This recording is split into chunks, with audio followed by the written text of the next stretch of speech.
ఇప్పుడు ఒక interesting topic మనం మాట్లాడుకోబోతున్నాం. ఇది కూడా మనకి మన వన్ ఆఫ్ ద వ్యూవర్ అడిగినటువంటి క్వశ్చనే. సో అందరూ ఫేస్ చేసేటటువంటి ప్రాబ్లం ఎక్కువగా డార్క్ సర్కిల్ ఈ మధ్య కాలంలో.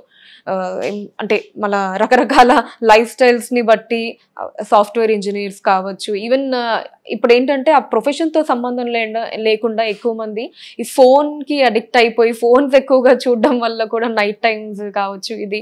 సో దానివల్ల కూడా డార్క్ సర్కిల్స్ అన్నది ఎక్కువగా ఫామ్ అవుతూ ఉన్నాయి. ఇంకా దానికి రకరకాల కారణాలు ఉంటాయి అనుకోండి, స్ట్రెస్ ఇవన్నీ కూడా వాటికి కారణాలే.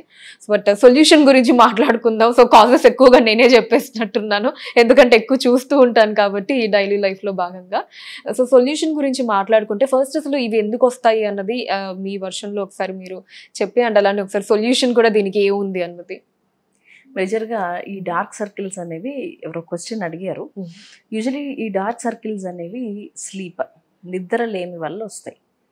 నిద్ర కంటి నిండా నిద్ర ఉంటే అసలు ఈ డార్క్ సర్కిల్స్ అనేవి రావు. ఎప్పుడైతే స్లీప్ డిప్రైవ్ అయ్యిందో ఆటోమేటిక్గా ఈ బ్లూయిష్ టు బ్లాకిష్ డిస్కలరేషన్ అనేది ఒక సర్క్యులర్ లాగా డార్క్ సర్కిల్స్ అనేవి మొత్తం కంటి చుట్టూ మనం చూడడం జరుగుతుంది. అయితే ఇది ఇంకా వేరే ఇతర కారణాలు ఏంటంటే సైకలాజికల్ డిస్టర్బెన్సెస్ ఉన్నప్పుడు, యూజువలీ మానసికంగా సఫర్ అవుతున్నప్పుడు, డిప్రెషన్, స్కిజోఫ్రెనియా కేసెస్లో వీళ్ళకి కంటిన్యూస్ థాట్ ప్రాసెస్ నడుస్తూ ఉంటుంది. సో అలాంటి సీరియస్ కండిషన్స్లో వాళ్ళని చూసినట్లయితే వాళ్ళ ఫేస్ చూడగానే మానసికంగా ఏమైనా ఇబ్బంది ఉందా అనేది మనం ఇమీడియట్గా మనకు అర్థమవుతుంది. బికాస్ ఫేస్లో అంత క్లియర్గా కనిపిస్తూ ఉంటుంది. బాగా చిక్కిపోయి మొత్తం bluish discolouration, blackish discolouration, ice చుట్టూ ఉండడము, ఇవన్నీ మనం చాలా కామన్గా చూస్తుంటాం.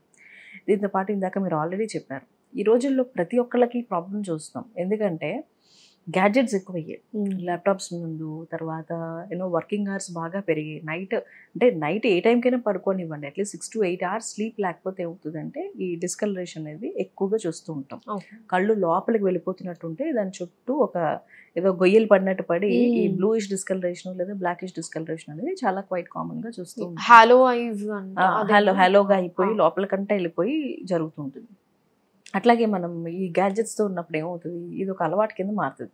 గేమ్స్ ఆడడము, లేదా ఏదో సీరియల్స్ చూడడము, లేకపోతే ఏదో ఊరికే అట్లా స్క్రోల్ చేస్తూ ఉండడము చేసినప్పుడు ఏమవుతుంది, ఒక టైం నుంచి ఫస్ట్ నిద్ర వస్తుంది. ఎవరికైనా ఆ టైంకి నిద్ర వస్తుంది. ఎప్పుడైతే ఫోన్ తీస్తారో మన మైండ్ యాక్టివ్ అయిపోతుంది. యాక్టివ్ అయినప్పుడు ఆటోమేటిక్గా మన నిద్ర అంతా పోతుంది. ఎప్పుడైతే నిద్ర పోయిందో ఆటోమేటిక్గా స్లోగా మన మార్నింగ్ ఖచ్చితంగా మన యాక్టివిటీస్ అన్నిటికీ వెళ్ళాలి, రొటీన్ ఉంటుంది.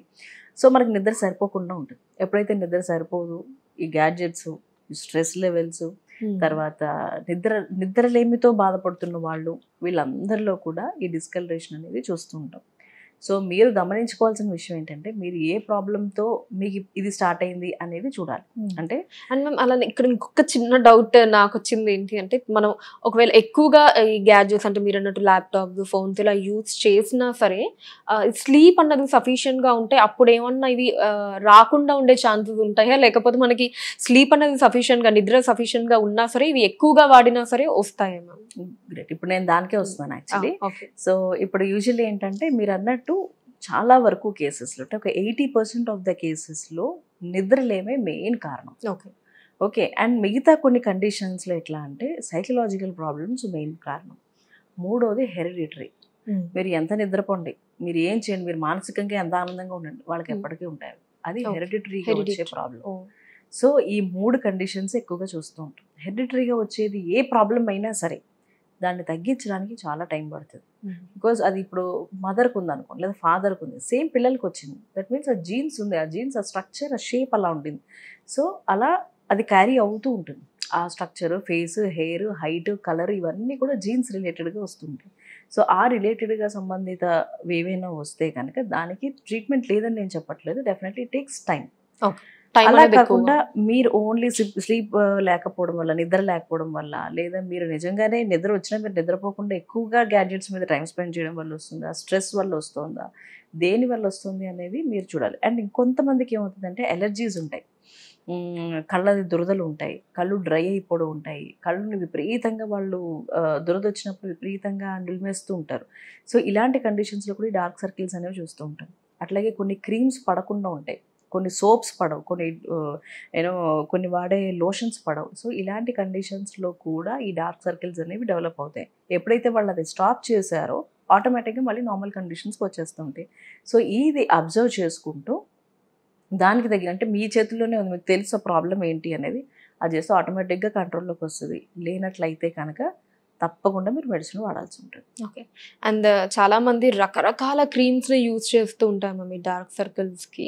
బట్ మన హోమియో గురించి మాట్లాడుకుంటే ఎస్పెషల్లీ హోమియోలో దీనికి ఉండే పరిష్కారం ఏంటి? యాసిడ్ ఫాస్ఫోరికం అనే మెడిసిన్ ఉంటుంది. అది 200 పొటెన్సీలో తీసుకోవాల్సి ఉంటుంది. అది morning 5 pills, afternoon 5 pills, night 5 pills. ఇలా ఒక 1 week వాడి స్టాప్ చేసినట్లయితే చాలా మంచి రిజల్ట్ కనిపిస్తుంది. బట్ స్టిల్ మీకు ఇంకా ఉన్నట్లయితే మీరు తప్పకుండా దగ్గరలో ఉండే హోమియో ఫిజిషియన్ కన్సల్ట్ చేయండి. పర్సనలైజ్ ట్రీట్మెంట్ తీసుకోండి. మంచిగా రిలీఫ్తో పాటు క్యూర్ కూడా ఉంటుంది. Okay, thank you.